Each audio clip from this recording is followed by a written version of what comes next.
Rais, karibu tuongoze katika sherehe hii ya siku ya leo. Karibu Mheshimiwa Rais.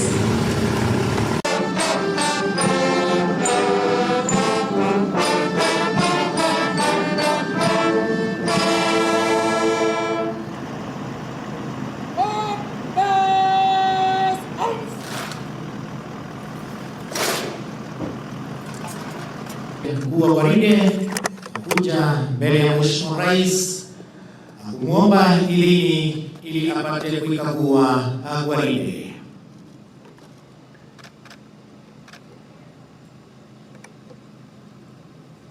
Your Excellency, recruits and instructors on parade, formed up, present, and ready for your inspection. Sir.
Basi baada ya mgeni wetu Mheshimiwa Rais Uhuru Muigai Kenyatta kuikagua ile gwaride, ni wakati wake mkuu wa gwaride hili kumwomba idhini ili apate kuendelea na gwaride.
Na hatua watakazoenda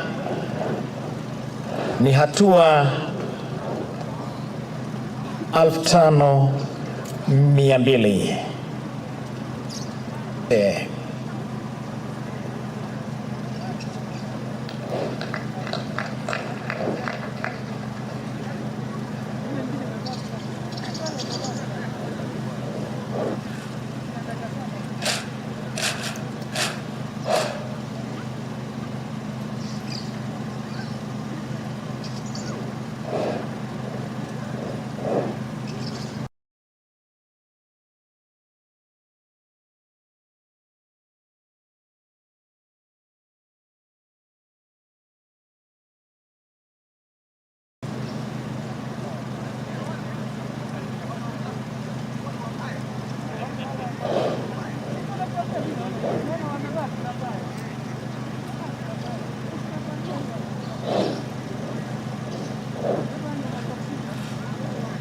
Mchezo huu unajulikana kama crossing. Wanapishana, hakuna ambaye anaguza mwenzake, zozote ni hesabu.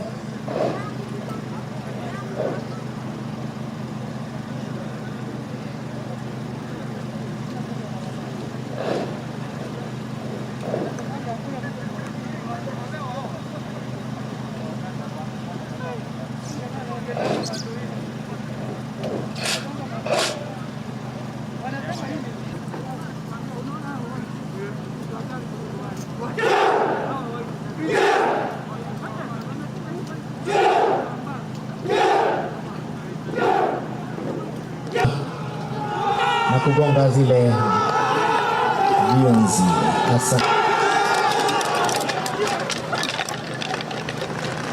Tuwape makofi. Mchezo unaojulikana kama chest bicep.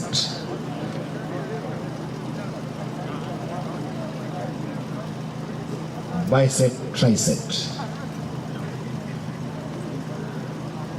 Mchezo unajulikana kama back biceps.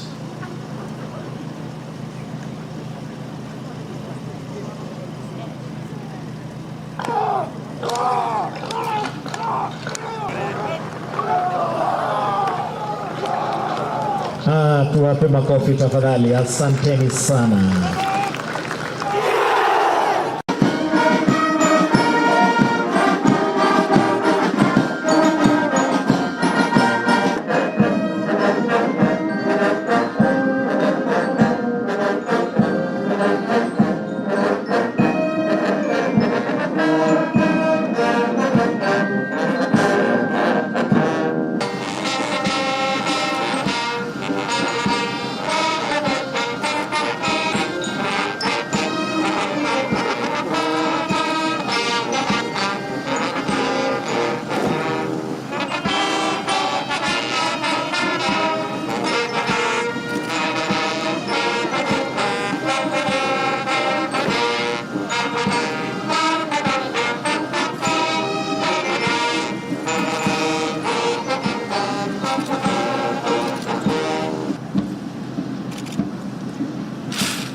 Vita mbele yako kiongozwa na mkuu wa gwaride.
zaidi katika vitengo mbalimbali ili kuzipokea zawadi.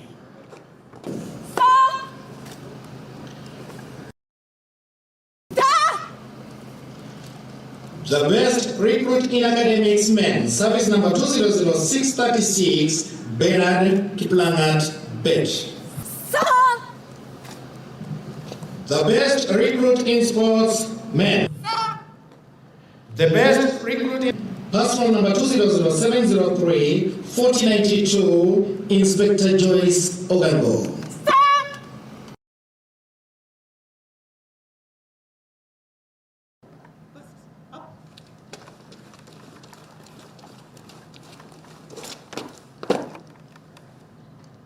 Congratulations.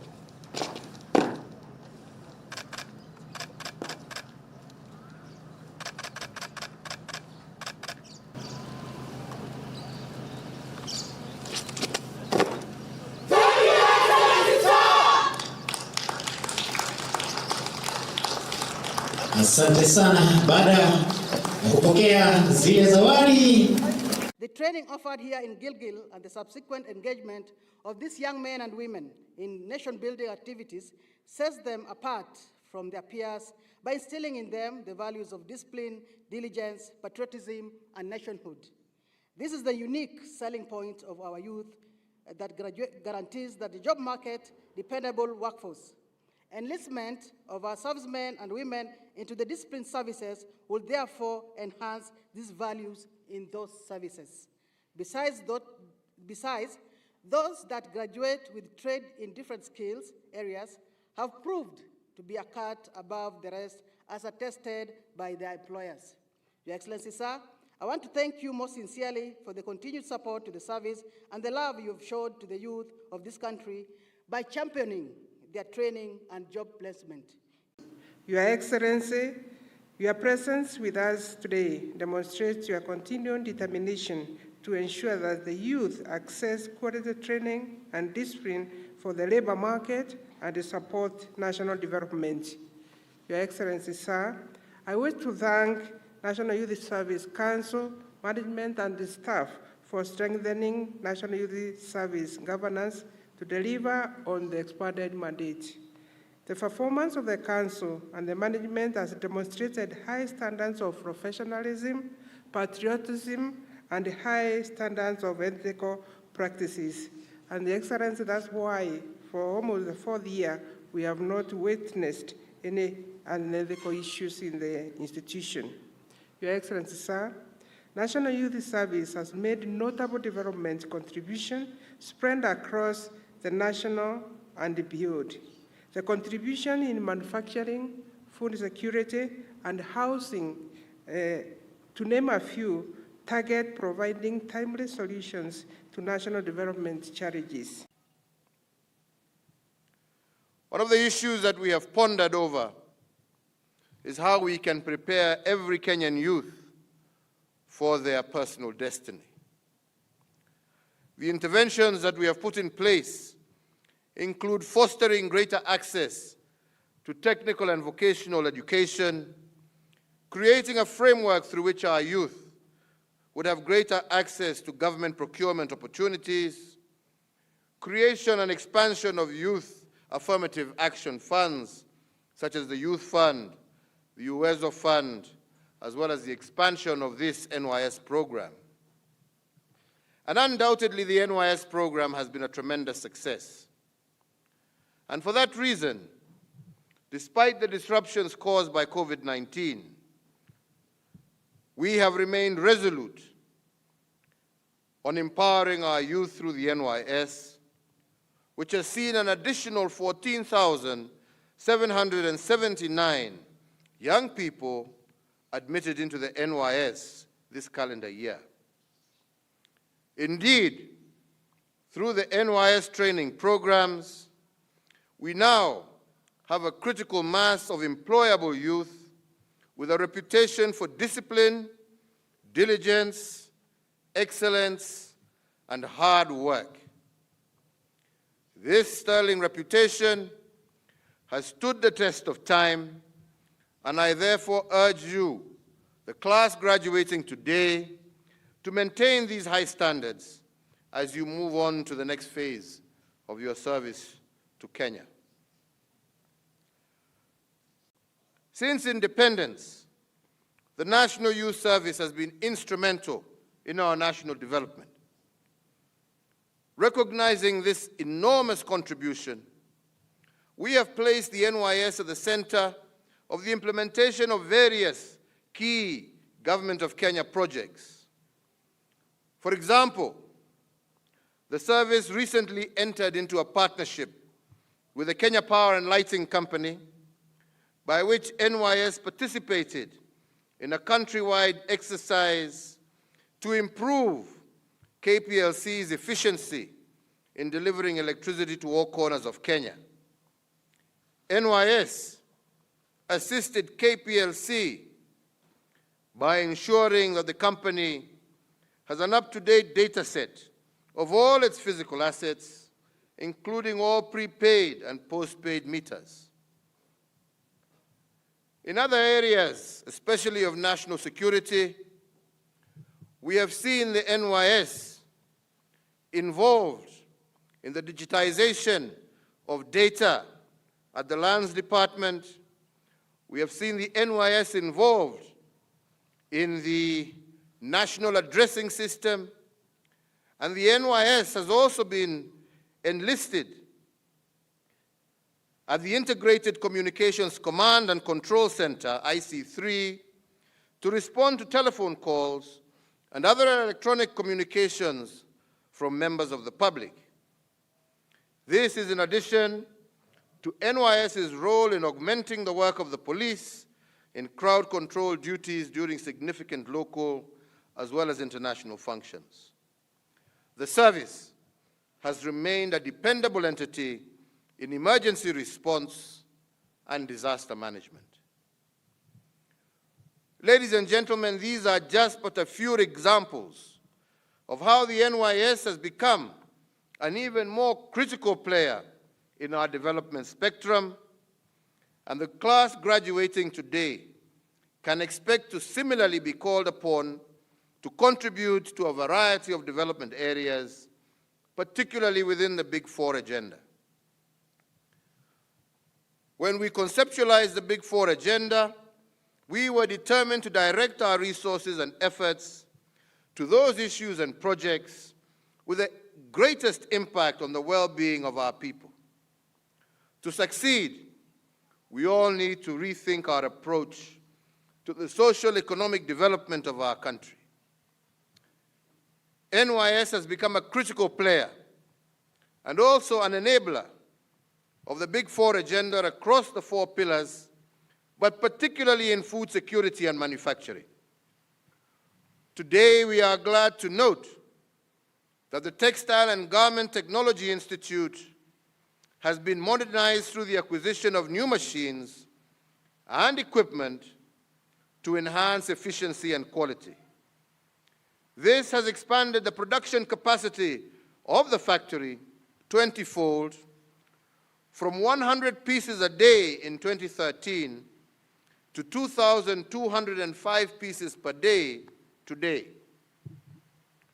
Apart from the garment factory, it is also notable that the service has commenced the process of acquiring equipment to automate the mineral water bottling venture located in Turbo Field Unit. In addition, bakery equipment and allied accessories have been installed for the production of bakery products here in Gilgil. In support of our national food security, the NYS service has produced last year approximately 1,661 tons of food items from its various farm units across the country. And I note also that the service has set aside 100 acres at the Turbo Field Unit to upscale certified potato seed production. With all these initiatives in place, there is no reason why the service cannot be fully self-sustaining, in addition to adding to the resources available to the national